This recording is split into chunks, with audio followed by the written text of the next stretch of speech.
ಸ್ವಾಮಿ ರಮಾನಂದ ತೀರ್ಥರು ಈ ಹೆಸರನ್ನು ಉಚ್ಚರಿಸಿದಾಗಲೇ ಒಂದು ವಿಶಿಷ್ಟ ಪ್ರಭಾವ ಮನಸ್ಸನ್ನು ಆವರಿಸುತ್ತದೆ. ಶಾಂತಮುಖ, ದೃಢ ನೋಟ, ಅಹಿಂಸೆಯ ದಾರಿಯಲ್ಲಿ ಅಚಲ ನಂಬಿಕೆ ಹಾಗೂ ಜನರ ಸುಖಕ್ಕಾಗಿ ತ್ಯಾಗದ ಜೀವನ ಇವುಗಳೆಲ್ಲ ಸೇರಿ ಅವರು ಒಂದು ಜೀವಂತ ತತ್ವವಾಗಿ ಪರಿವರ್ತಿತರಾದರು.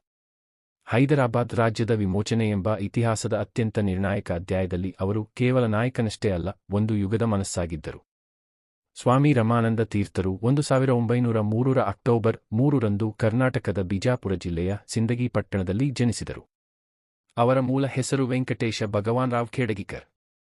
ಅವರ ಕುಟುಂಬವು ಸರಳ, ಧಾರ್ಮಿಕ ಮತ್ತು ಸಂಸ್ಕಾರಪರವಾದುದು. ಬಾಲ್ಯದಲ್ಲೇ ಸತ್ಯ, ಶ್ರಮ ಮತ್ತು ಸೇವೆ ಅವರ ಜೀವನದ ಮೌಲ್ಯಗಳಾಗಿ ಬೆಳೆದವು. ಅವರ ತಾಯಿ ಧಾರ್ಮಿಕ ಮಹಿಳೆಯಾಗಿದ್ದು, ದೇವರ ಭಕ್ತಿಯ ಜೊತೆಗೆ ಮಾನವೀಯತೆಯ ಬೋಧನೆ ನೀಡುತ್ತಿದ್ದಳು. ತಂದೆಯು ಶ್ರಮ ಮತ್ತು ನಿಷ್ಠೆಯ ಮಾದರಿ. ಈ ಸಂಸ್ಕಾರಗಳೆಲ್ಲ ಅವರ ಜೀವನದ ಅಡಿಪಾಯವಾಯಿತು. ಅವರು ಕರ್ನಾಟಕದ ಅಪದಲಪುರ ಹತ್ತಿರ ಇರುವ ಗಾಣಗಾಪುರದ ದತ್ತಕ್ಷೇತ್ರದಲ್ಲಿ ಪ್ರಾಥಮಿಕ ಶಿಕ್ಷಣ ಪಡೆದರು. ಕಲ್ಯಾಣಿಯಲ್ಲಿ ಮಾಧ್ಯಮಿಕ ಶಿಕ್ಷಣ, ಮಹಾರಾಷ್ಟ್ರದ ಸೋಲಾಪುರದಲ್ಲಿ ಪ್ರೌಢ ಶಿಕ್ಷಣ ಪೂರ್ಣಗೊಳಿಸಿದರು. ಪ್ರತಿಭಾವಂತ ವಿದ್ಯಾರ್ಥಿಯಾಗಿದ್ದ ಅವರು ನಂತರ ಪುಣೆಯ ತಿಲಕ್ ವಿದ್ಯಾಪೀಠದಲ್ಲಿ ಬಿಎ ಮತ್ತು ಪುಣೆ ವಿಶ್ವವಿದ್ಯಾಲಯದಲ್ಲಿ ಎನ್ಯ ಪದವಿಗಳನ್ನು ಅತ್ಯುತ್ತಮ ಸಾಧನೆಯೊಂದಿಗೆ ಪಡೆದರು. ಪುಣೆಯ ವಿದ್ಯಾವಾತಾವರಣ, ರಾಷ್ಟ್ರಭಕ್ತಿಯ ಚೈತನ್ಯ ಮತ್ತು ಗಾಂಧೀಜಿ, ತಿಲಕ್, ವಿವೇಕಾನಂದರ ಚಿಂತನೆಗಳು ಅವರ ಮನಸ್ಸಿನಲ್ಲಿ ಗಾಢವಾದ ಪ್ರಭಾವ ಬೀರಿದುವು. ಈ ಅವಧಿಯಲ್ಲಿಯೇ ಅವರಲ್ಲಿ ಶಿಕ್ಷಕತ್ವದ ಪ್ರೇರಣೆ ಹಾಗೂ ಸಮಾಜ ಸೇವೆಯ ದೃಷ್ಟಿ ರೂಪುಗೊಂಡಿತು. 1929ರಲ್ಲಿ ಅವರು ಹಿಪ್ಪರಗ ರಾಷ್ಟ್ರೀಯ ಶಾಲೆಯ ಮುಖ್ಯೋಪಾಧ್ಯಾಯರಾಗಿ ಸೇವೆ ಪ್ರಾರಂಭಿಸಿದರು. ಅವರ ಶಿಕ್ಷಣವು ಕೇವಲ ಅಕ್ಷರದ ಅರ್ಥದಲ್ಲಿ ಅಲ್ಲ, ಮೌಲ್ಯಗಳ ಬೋಧನೆಯ ಅರ್ಥದಲ್ಲಿಯೂ ಆಳವಿತ್ತು. ವಿದ್ಯಾರ್ಥಿಗಳಲ್ಲಿ ಶ್ರಮ, ಶ್ರದ್ಧೆ, ರಾಷ್ಟ್ರಭಕ್ತಿ ಮತ್ತು ನೈತಿಕತೆ ಬೆಳೆಸುವುದೇ ಅವರ ಧ್ಯೇಯವಾಗಿತ್ತು. ಅವರ ಶಾಲೆ ಅಷ್ಟರಲ್ಲಿ ರಾಷ್ಟ್ರಜಾಗೃತಿಯ ಕೇಂದ್ರವಾಗಿತ್ತು. ಅವರು ಬಡ ವಿದ್ಯಾರ್ಥಿಗಳಿಗೆ ಉಚಿತ ಶಿಕ್ಷಣ, ಹಿಂದುಳಿದ ಮಕ್ಕಳಿಗೆ ರಾತ್ರಿ ಶಾಲೆ ಮತ್ತು ಮಹಿಳೆಯರಿಗೆ ಶಿಕ್ಷಣದ ಪ್ರೋತ್ಸಾಹ ನೀಡಿದರು. ಶಿಕ್ಷಕತ್ವದ ಮೂಲಕ ಅವರು ಜನರ ಬದುಕಿನ ಕತ್ತಲೆಯೊಳಗೆ ಬೆಳಕು ಹಚ್ಚುತ್ತಿದ್ದರು. ಹೈದರಾಬಾದ್ ರಾಜ್ಯವು ಆ ಕಾಲದಲ್ಲಿ ನಿಜಾಂ ಮೀರ್ ಉಸ್ಮಾನ್ ಅಲಿ ಖಾನ್ ಅವರ ನಿರಂಕುಶ ಆಡಳಿತದಲ್ಲಿತ್ತು. ಹಿಂದೂಗಳು ಬಹುಸಂಖ್ಯಾತರಾಗಿದ್ದರೂ ಅಧಿಕಾರ ಸಂಪೂರ್ಣ ಮುಸ್ಲಿಂ ಪ್ರಭುಗಳ ಕೈಯಲ್ಲಿತ್ತು. ಶೋಷಣೆ, ಅನ್ಯಾಯ, ಧಾರ್ಮಿಕ ಅಸಮಾನತೆ ಹಾಗೂ ಶಿಕ್ಷಣದಲ್ಲಿ ಭಾಷಾ ದಮನ ಇವುಗಳೆಲ್ಲ ರಾಜ್ಯದ ಸಾಮಾಜಿಕ ರೋಗಗಳಾಗಿದ್ದುವು.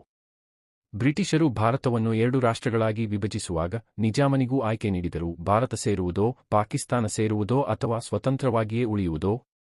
ನಿಜಾಂ ಭಾರತ ಸೇರುವುದನ್ನು ನಿರಾಕರಿಸಿ ಸ್ವತಂತ್ರ ಹೈದರಾಬಾದ್ ರಾಷ್ಟ್ರ ನಿರ್ಮಿಸಲು ಪ್ರಯತ್ನಿಸಿದನು. ಇದಕ್ಕೆ ವಿರೋಧವಾಗಿ ಜನರ ಮನಸ್ಸುಗಳಲ್ಲಿ ಕ್ರಾಂತಿಯ ಕಿಡಿ ಹೊತ್ತಿತು. ಸ್ವಾಮಿ ರಮಾನಂದ ತೀರ್ಥರು ಈ ಕಿಡಿಗೆ ಬೆಳಕಿನ ದಾರಿಯಾಗಿದರು. 1937ರಲ್ಲಿ ಹರಿಪುರ ಕಾಂಗ್ರೆಸ್ ಸಭೆಯಲ್ಲಿ ಅವರು ಹೈದರಾಬಾದ್ ರಾಜ್ಯ ಕಾಂಗ್ರೆಸ್ ಸ್ಥಾಪನೆಗೆ ಪ್ರಸ್ತಾವ ಮಂಡಿಸಿದರು. ಮರಾಠ, ಕನ್ನಡ ಮತ್ತು ತೆಲುಗು ಭಾಷಾಭಾಷಿಗಳನ್ನು ಒಗ್ಗೂಡಿಸಿ ರಾಜ್ಯದಾದ್ಯಂತ ಸಂಘಟನೆಯ ಬುನಾದಿ ಹಾಕಿದರು. ನಿಜಾಂ ಈ ಚಳುವಳಿಯನ್ನು ನಿಷೇಧಿಸಿದರೂ ಸ್ವಾಮೀಜಿ ಹಿಂಜರಿಯಲಿಲ್ಲ. ಅವರು ಸತ್ಯಾಗ್ರಹ ಮತ್ತು ಅಸಹಕಾರದ ಮಾರ್ಗವನ್ನು ಆಯ್ಕೆ ಮಾಡಿದರು. 1938ರ ಅಕ್ಟೋಬರ್ 24ರಂದು ಅವರು ಸತ್ಯಾಗ್ರಹ ಪ್ರಾರಂಭಿಸಿದರು. ಇದು ಹೈದರಾಬಾದ್ ರಾಜ್ಯದ ಇತಿಹಾಸದಲ್ಲಿಯೇ ಪ್ರಥಮ ಜನಪ್ರತಿಭಟನೆಯಾಗಿತ್ತು. ನಿಜಾಂ ಸರ್ಕಾರದ ಪೊಲೀಸರಿಂದ ಅವರು ಬಂಧಿಸಲ್ಪಟ್ಟರು. ಆದರೆ ಅವರ ಬಂಧನವೇ ಜನರೊಳಗೆ ಹೊಸ ಚೈತನ್ಯವನ್ನು ಉಂಟುಮಾಡಿತು. ಹಳ್ಳಿಯಲ್ಲೂ ಬೀದಿಯಲ್ಲೂ ಜನರು ಸ್ವಾಮಿ ತೀರ್ಥರು ಬಂಧಿತರಾದರೂ ನಮ್ಮ ಧೈರ್ಯ ಬಂದಿಯಾಗಿಲ್ಲ ಎಂದು ಘೋಷಿಸುತ್ತಿದ್ದರು. ಹೋರಾಟದ ಬೆಂಕಿ ನಿಲ್ಲಲಿಲ್ಲ.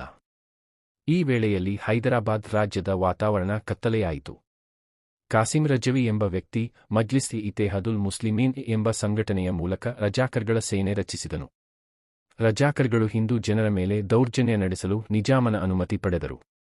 ಹಳ್ಳಿಗಳಲ್ಲಿ ಹತ್ಯೆ, ಅತ್ಯಾಚಾರ, ದರೋಡೆ, ದೇವಾಲಯ ಧ್ವಂಸ, ಶರಣಾರ್ಥಿಗಳ ನಿರ್ಗಮನ ಇವುಗಳೆಲ್ಲ ಸಾಮಾನ್ಯವಾಗಿದ್ದುವು. ಜನರು ತಮ್ಮ ಭೂಮಿಯಲ್ಲೇ ಪರಕೀಯರಂತೆ ಬದುಕಬೇಕಾದ ದಿನಗಳು ಬಂದುವು. ಸ್ವಾಮಿ ರಮಾನಂದ ತೀರ್ಥರು ಈ ಪರಿಸ್ಥಿತಿಯಲ್ಲಿ ಸಹ ಅಹಿಂಸೆಯ ಹಾದಿಯನ್ನು ಬಿಟ್ಟುಕೊಡಲಿಲ್ಲ. ಅವರು ಹೇಳುತ್ತಿದ್ದರು, ರಜಾಕರ್ಗಳ ಗಂಗೆ ನಮ್ಮ ಉತ್ತರ ಸತ್ಯದ ಶಬ್ದ. ಅವರು ಗ್ರಾಮಗಳಿಂದ ಗ್ರಾಮಗಳಿಗೆ ತೆರಳಿ ಜನರೊಳಗೆ ಧೈರ್ಯ ತುಂಬಿದರು. ಅವರ ಧ್ವನಿ ಮರುಳಾದ ಜನರ ಮನಸ್ಸಿನಲ್ಲಿ ಹೊಸ ನಂಬಿಕೆ ಮೂಡಿಸಿತು. ಅವರು ಜನರನ್ನು ಭಯದಿಂದ ಮುಕ್ತಗೊಳಿಸಿ ಹೋರಾಟದ ವೇದಿಕೆಗೆ ತಂದರು. ಹಳ್ಳಿಗಳಲ್ಲಿ ಮಹಿಳೆಯರು ರಾತ್ರಿಯಲ್ಲಿ ದೀಪ ಹಚ್ಚಿ ಸ್ವಾಮಿ ತೀರ್ಥರು ನಮ್ಮ ಬೆಳಕು ಎಂದು ಪ್ರಾರ್ಥಿಸುತ್ತಿದ್ದರು. ಹೋರಾಟವು ಕೇವಲ ರಾಜಕೀಯ ಕ್ರಾಂತಿಯಲ್ಲ, ಅದು ಜನರ ಮನಸ್ಸಿನ ಪುನರುತ್ಥಾನವಾಗಿತ್ತು. ಈ ಸಮಯದಲ್ಲಿ ಅವರು ಪಂಡಿತ ನೆಹರು, ಸರ್ದಾರ್ ಪಟೇಲ್ ಮತ್ತು ಡಾ. ಅಂಬೇಡ್ಕರ್ರೊಂದಿಗೆ ಸಂಪರ್ಕದಲ್ಲಿದ್ದರು. ಅವರು ದೆಹಲಿಗೆ ತೆರಳಿ ಹೈದರಾಬಾದ್ನ ಜನರ ಸ್ಥಿತಿಯನ್ನು ವಿವರಿಸಿದರು. ಸರ್ದಾರ್ ಪಟೇಲ್ ಅವರಿಗೆ ಅವರ ಕಾರ್ಯದ ಮೇಲೆ ಅಪಾರ ಗೌರವವಿತ್ತು. ಪಟೇಲ್ ಹೇಳಿದರು. ಸ್ವಾಮಿ ತೀರ್ಥರು ಹೈದರಾಬಾದ್ನ ಆತ್ಮ, ನಾವು ಅವರ ಶರೀರಕ್ಕೆ ಜೀವ ತುಂಬಬೇಕು. ನೆಹರು ಮಾತುಕತೆಯ ಮಾರ್ಗದಲ್ಲಿ ನಿಜಾಮನನ್ನು ಮನವೊಲಿಸಲು ಪ್ರಯತ್ನಿಸುತ್ತಿದ್ದರೆ ಪಟೇಲ್ ಸೇನಾ ಕ್ರಮದ ಪರವಾಗಿದ್ದರು. ಅಂಬೇಡ್ಕರ್ ನಿಜಾಮನ ಆಡಳಿತವನ್ನು ಸಾಮಾಜಿಕ ಅನ್ಯಾಯದ ಉದಾಹರಣೆಯೆಂದು ಕರೆದರು ಮತ್ತು ಪಟೇಲ್ ಕ್ರಮಕ್ಕೆ ಬೆಂಬಲ ನೀಡಿದರು. 1947ರಲ್ಲಿ ಭಾರತ ಸ್ವತಂತ್ರವಾಯಿತು. ಆದರೆ ಹೈದರಾಬಾದ್ ರಾಜ್ಯ ಇನ್ನೂ ನಿರಂಕುಶ ಆಡಳಿತದಲ್ಲೇ ಇತ್ತು. ಸ್ವಾಮಿ ತೀರ್ಥರು ಆಗಸ್ಟ್ 7, 1947 ಅನ್ನು ಭಾರತ ಸೇರು ದಿನವೆಂದು ಘೋಷಿಸಿ ಚಳುವಳಿಯನ್ನು ಬಲಪಡಿಸಿದರು. ಹಳ್ಳಿಗಳಲ್ಲಿ ಧ್ವಜಾರೋಹಣಗಳು, ಸಭೆಗಳು, ಪ್ರತಿಭಟನೆಗಳು ನಡೆದವು. ನಿಜಾಮನ ಸೇನೆ ಮತ್ತು ರಜಾಕರ್ಗಳು ಪ್ರತಿಭಟನಾಕಾರರ ಮೇಲೆ ಗುಂಡಿನ ದಾಳಿ ನಡೆಸಿದರು. ನೂರಾರು ಜನರು ಬಲಿಯಾದರು. ಸ್ವಾಮಿ ತೀರ್ಥರು ಮತ್ತೆ ಬಂಧಿಸಲ್ಪಟ್ಟರು. ಈ ಬಾರಿ ಅವರ ಬಂಧನವು 111 ದಿನಗಳ ಕಾಲ ಮುಂದುವರಿಯಿತು. ಅವರ ಬಂಧನದಿಂದಲೇ ದೇಶದ ನಾಯಕರ ಮನಸ್ಸು ಕದಡಿತು. ನೆಹರು ಮತ್ತು ಪಟೇಲ ನಡುವೆ ಉಂಟಾದ ವೈಚಾರಿಕ ವ್ಯತ್ಯಾಸ ರಾಷ್ಟ್ರದ ಪ್ರಮುಖ ಚರ್ಚೆಯಾಯಿತು. ಪಟೇಲ್ ನಿಜಾಮನನ್ನು ಭಾರತದೊಳಗಿನ ಪಾಕಿಸ್ತಾನ ಎಂದು ಕರೆದರು. ಗಾಂಧೀಜಿ ಈ ವಿಚಾರದಲ್ಲಿ ಶಾಂತಿಯ ಸಲಹೆ ನೀಡಿದರು. ಅವರು ನಿಜಾಮನಿಗೆ ಪತ್ರ ಬರೆದು, ನಿಮ್ಮ ಪ್ರಜೆಗಳ ಕಣ್ಣೀರಿನಲ್ಲಿ ದೇವರ ಮುಖವಿದೆ, ಅದನ್ನು ಕಾಣಿರಿ ಎಂದು ಬರೆದಿದ್ದರು. ಆದರೆ 1948ರ ಜನವರಿಯಲ್ಲಿ ಗಾಂಧೀಜಿಯ ಹತ್ಯೆಯಾದ ನಂತರ ಹೈದರಾಬಾದ್ ಸಮಸ್ಯೆ ಬಗೆಹರಿಸುವ ಜವಾಬ್ದಾರಿ ಪಟೇಲ್ ಅವರ ಕೈಗೆ ಬಿತ್ತು. ಸೆಪ್ಟೆಂಬರ್ 13, 1948ರಂದು ಪಟೇಲ್ ಅವರ ಆದೇಶದ ಮೇರೆಗೆ ಭಾರತೀಯ ಸೇನೆ ಹೈದರಾಬಾದ್ ರಾಜ್ಯಕ್ಕೆ ಪ್ರವೇಶಿಸಿತು. ಇದನ್ನು ಆಪರೇಷನ್ ಪೋಲೋ ಎಂದರು. ಕೇವಲ 5 ದಿನಗಳಲ್ಲಿ ನಿಜಾಮನ ಸೇನೆ ಶರಣಾದರು. ಸೆಪ್ಟೆಂಬರ್ 17ರಂದು ಹೈದರಾಬಾದ್ ರಾಜ್ಯವು ಭಾರತದಲ್ಲಿ ವಿಲೀನಗೊಂಡಿತು. ಈ ದಿನವನ್ನು ನಿಜವಾದ ಹೈದರಾಬಾದ್ ವಿಮೋಚನಾ ದಿನವೆಂದು ಕರೆಯಬಹುದು. ಜನರ ಹರ್ಷದ ಕಣ್ಣೀರು ಹರಿಯಿತು. ವಿಮೋಚನೆಯ ನಂತರದ ದಿನಗಳು ಅಸ್ಥಿರವಾಗಿದ್ದುವು. ಕೆಲವು ಪ್ರದೇಶಗಳಲ್ಲಿ ಪ್ರತೀಕಾರದ ಹಿಂಸೆ ನಡೆಯಿತು.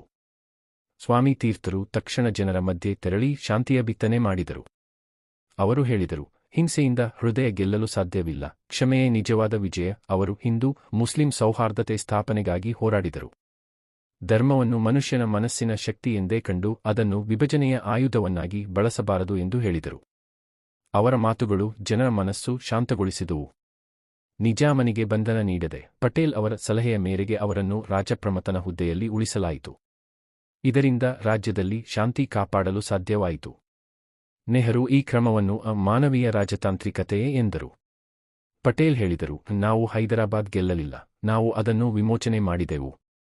ಹೈದರಾಬಾದ್ ರಾಜ್ಯದ ವಿಮೋಚನೆಯ ನಂತರ ಸ್ವಾಮಿ ರಮಾನಂದ ತೀರ್ಥರು ಹೈದರಾಬಾದ್ ರಾಜ್ಯ ಕಾಂಗ್ರೆಸ್ನ ಅಧ್ಯಕ್ಷರಾಗಿ 1952ರವರೆಗೆ ಮುಂದುವರಿದರು. ನಂತರ ಅವರು ರಾಷ್ಟ್ರೀಯ ಕಾಂಗ್ರೆಸ್ ಪಕ್ಷದ ಅಭ್ಯರ್ಥಿಯಾಗಿ 1952ರಲ್ಲಿ ಗುಲ್ಬರ್ಗಾ ಲೋಕಸಭಾ ಕ್ಷೇತ್ರದಿಂದ ಆಯ್ಕೆಯಾದರು. 1957ರಲ್ಲಿ ಅವರು ಮಹಾರಾಷ್ಟ್ರದ ಅಂಬಾಜೋಗೈ ರಂಗಾಬಾದ್ ಕ್ಷೇತ್ರದಿಂದ ಮತ್ತೆ ಲೋಕಸಭೆಗೆ ಆಯ್ಕೆಯಾದರು. ಅವರ ಭಾಷಣಗಳು ಸದಾ ಜನಕೇಂದ್ರಿತವಾಗಿದ್ದು, ಗ್ರಾಮೀಣಾಭಿವೃದ್ಧಿ, ಶಿಕ್ಷಣ, ಬಡವರ ಧಾರ್ಮಿಕ ಸಹಿಷ್ಣುತೆ ಇವುಗಳತ್ತ ಕೇಂದ್ರೀಕರಿಸಲ್ಪಟ್ಟಿದ್ದವು. ಅವರು ತಮ್ಮ ರಾಜಕೀಯ ಬದುಕನ್ನು ಅಧಿಕಾರಕ್ಕಾಗಿ ಬಳಸಲಿಲ್ಲ, ಬದಲಿಗೆ ಅವರು ಜನಸೇವೆಯ ವೇದಿಕೆಯಾಗಿಸಿಕೊಂಡರು. ತಮ್ಮ ಕಾಲದ ರಾಜಕೀಯ ನಾಯಕರಿಗಿಂತ ಅವರು ತತ್ವನಿಷ್ಠರು, ನಿಷ್ಠಾವಂತರು ಮತ್ತು ಶಾಂತಧೈರ್ಯದ ಪ್ರತೀಕ. ಅವರ ಭಾಷಣಗಳಲ್ಲಿ ಅಹಿಂಸೆಯ ಸಂದೇಶ, ಸತ್ಯದ ಶಕ್ತಿ ಮತ್ತು ಸಾಮಾಜಿಕ ನ್ಯಾಯದ ಪ್ರಬೋಧನೆಗಳಿದ್ದವು.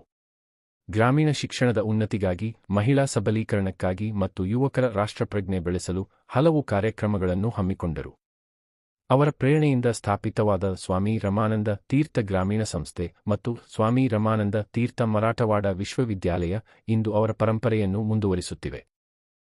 ಸ್ವಾಮಿ ರಮಾನಂದ ತೀರ್ಥರು 1972ರ ಜನವರಿ 22ರಂದು ನಿಧನ ಹೊಂದಿದರು. ಹೈದರಾಬಾದ್ನ ಬ್ರಹ್ಮನ್ವಾಡಿಯಲ್ಲಿ ಅವರ ಸಮಾಧಿ ಇದೆ. ಭಾರತದ ಐಕ್ಯತೆಯ ಯಜ್ಞದಲ್ಲಿ ತಮ್ಮ ಸಂಪೂರ್ಣ ಜೀವನವನ್ನು ಅರ್ಪಿಸಿದ ಈ ಮಹನೀಯರ ರಾಜಕೀಯ ಜೀವನವು ಸೇವೆಯ ಮತ್ತು ತ್ಯಾಗದ ಸಂಯೋಗವಾಗಿತ್ತು. ಅವರು ಹೇಳಿದರು, ಹೋರಾಟದ ವಿಜಯ ಶಾಶ್ವತವಾಗಬೇಕಾದರೆ ಸಮಾಜದಲ್ಲಿ ನ್ಯಾಯ ಸ್ಥಾಪನೆಯಾಗಬೇಕು. ಅವರು ಶಿಕ್ಷಣ, ಗ್ರಾಮೀಣಾಭಿವೃದ್ಧಿ, ಯುವಕರ ಸಬಲೀಕರಣ ಮತ್ತು ಮಹಿಳಾ ಪ್ರಜ್ಞೆ ಮೂಡಿಸುವ ಕ್ಷೇತ್ರಗಳಲ್ಲಿ ಕೆಲಸ ಮಾಡಿದರು. ಅವರು ಸ್ಥಾಪಿಸಿದ ಸಂಸ್ಥೆಗಳು ಇಂದು ಸಹ ಗ್ರಾಮೀಣ ಜನರ ಜೀವನವನ್ನು ಬದಲಿಸುತ್ತಿವೆ. ಮಾಜಿ ಪ್ರಧಾನಮಂತ್ರಿ ಪಿ.ವಿ. ನರಸಿಂಹರಾವ್ ಅವರ ಪ್ರೇರಣೆಯಿಂದ 1995ರಲ್ಲಿ ಬೂದನ್ ಪೋಚಂಪಲ್ಲಿಯಲ್ಲಿ ಸ್ವಾಮಿ ರಮಾನಂದ ತೀರ್ಥ ಗ್ರಾಮೀಣ ಸಂಸ್ಥೆ ಸ್ಥಾಪಿಸಲಾಯಿತು. ಇದು ಯುವಕರ, ಮಹಿಳೆಯರ ಹಾಗೂ ರೈತರ ಸಬಲೀಕರಣಕ್ಕಾಗಿ ಕಾರ್ಯನಿರ್ವಹಿಸುತ್ತಿದೆ. ಸ್ವಾಮಿ ರಮಾನಂದ ತೀರ್ಥರು ತಮ್ಮ ಜೀವನದಿಂದ ರಾಷ್ಟ್ರಕ್ಕೆ ಒಂದು ಅಪರೂಪದ ಸಂದೇಶ ನೀಡಿದರು. ನಿಜವಾದ ಸ್ವಾತಂತ್ರ್ಯ ರಾಜಕೀಯದಿಂದ ಬರುವುದಿಲ್ಲ, ಅದು ಮನಸ್ಸಿನ ಚಿಂತನೆಯಿಂದ ಬರುತ್ತದೆ. ಜನರು ಭಯದಿಂದ ಮುಕ್ತರಾದಾಗಲೇ ರಾಷ್ಟ್ರ ಬಲವಾಗುತ್ತದೆ. ಅವರ ಜೀವನ ಕೇವಲ ಹೋರಾಟದ ಕಥೆಯಲ್ಲ, ಅದು ತತ್ವದ ಪಾಠವಾಗಿದೆ. ಅವರು ಹೈದರಾಬಾದ್ ರಾಜ್ಯದ ಜನರಿಗೆ ಆತ್ಮವಿಶ್ವಾಸ ನೀಡಿದರೆ, ರಾಷ್ಟ್ರಕ್ಕೆ ಧೈರ್ಯ ನೀಡಿದರು. ಅವರಲ್ಲಿ ಗಾಂಧೀಜಿಯ ಅಹಿಂಸೆ, ಪಟೇಲ್ ಅವರ ದೃಢತೆ, ನೆಹರು ಅವರ ರಾಜತಾಂತ್ರಿಕತೆ, ಅಂಬೇಡ್ಕರ್ ಅವರ ಸಾಮಾಜಿಕ ನ್ಯಾಯದ ದೃಷ್ಟಿ. ಹೈದರಾಬಾದ್ ರಾಜ್ಯದ ವಿಮೋಚನೆ ಕೇವಲ ರಾಜಕೀಯ ಘಟನೆ ಅಲ್ಲ, ಅದು ಭಾರತದ ಆತ್ಮದ ಪುನರುಜ್ಜೀವನ. ಅವರು ಶಸ್ತ್ರವಿಲ್ಲದೆ ಕ್ರಾಂತಿ ಸಾಧಿಸಿದರು, ಹೋರಾಟವಿಲ್ಲದೆ ಹೃದಯ ಗೆದ್ದರು. ಅವರ ಧ್ಯೇಯ ಒಂದೇ, ಸತ್ಯವೇ ಶಸ್ತ್ರ, ಸೇವೆಯೇ ದೇವತೆ. ಅವರ ಹೆಸರಿನ ಹಿಂದೆ ರಾಜ್ಯದ ಜನರ ಕೃತಜ್ಞತೆ ಇದೆ, ದೇಶದ ಐಕ್ಯತೆಯ ಪ್ರತಿ ಶಬ್ದ ಇದೆ. ಹೈದರಾಬಾದ್ ವಿಮೋಚನೆ ಎಂದರೆ ಕೇವಲ ಒಂದು ಪ್ರಾಂತ್ಯದ ಮುಕ್ತಿಯಲ್ಲ, ಅದು ಭಾರತದ ಸಂವಿಧಾನದ ಆತ್ಮಕ್ಕೆ ಜೀವ ತುಂಬಿದ ಕ್ಷಣ. ಆ ಆತ್ಮದ ನಿರ್ಮಾತೃ ಸ್ವಾಮಿ ರಮಾನಂದ ತೀರ್ಥರು. ಅವರ ಜೀವನ ನಮಗೆ ಇಂದು ಹೇಳುತ್ತದೆ, ಸತ್ಯದ ಹಾದಿ ಕಷ್ಟದ ಹಾದಿಯಾಗಬಹುದು, ಆದರೆ ಅದು ಅಂತಿಮವಾಗಿ ಬೆಳಕಿನ ಹಾದಿಯೇ ಆಗಿರುತ್ತದೆ. ಜನರಿಗಾಗಿ ಬದುಕಿದವರು ಎಂದಿಗೂ ಸಾಯುವುದಿಲ್ಲ. ಅವರ ಚಿಂತನೆ, ಅವರ ಕರ್ಮ, ಅವರ ಪ್ರೇರಣೆ ಶಾಶ್ವತವಾಗಿ ಜೀವಂತವಾಗಿರುತ್ತದೆ. ಸ್ವಾಮಿ ರಮಾನಂದ ತೀರ್ಥರು ಹೈದರಾಬಾದ್ನ ಗಾಂಧಿ ಮಾತ್ರವಲ್ಲ, ಅವರು ಭಾರತದ ಆತ್ಮದ ಒಂದು ಧ್ವನಿ. ಅವರ ಜೀವನವೇ ಸಂದೇಶ, ಅವರ ಮೌನವೇ ಶಕ್ತಿ, ಅವರ ತ್ಯಾಗವೇ ದೀಪ.